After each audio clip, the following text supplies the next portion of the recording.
Schools say that they're facing a nearly $6 million budget gap, but the news comes less than a month after it granted raises to some top administrators.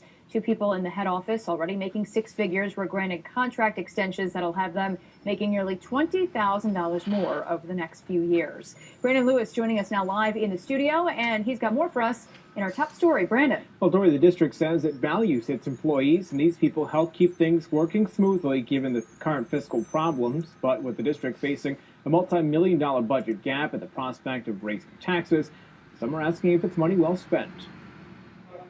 With Albany Schools facing a nearly $6 million deficit, the board is doing its best to minimize impact to the classroom.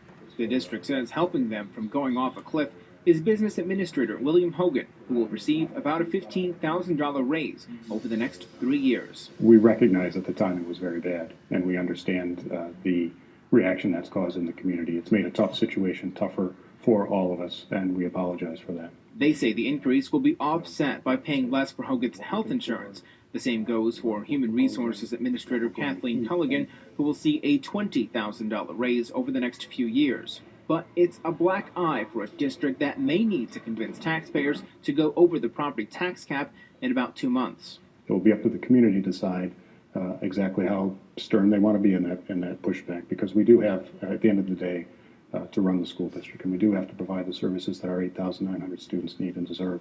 And that will be the conversation that we have as we continue to try and close this budget deficit over the next several weeks.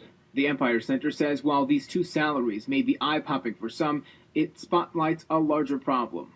We can nitpick and talk about individual salaries, and I think we should. I think that's important. You know, I think looking at individual raises and really holding them to the candle here is important. But when push comes to shove, we have to look at the major cost drivers here.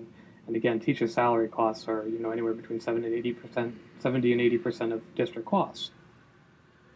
Empire Center data shows Albany teachers have nearly the highest median salary in the region, about $74,500. The district says part of it is due to a state law that requires them to come to the negotiating table starting where they left off, meaning sometimes the only place to go is up. Now, the board is looking for ways to close the gap before asking voters to approve the budget in May.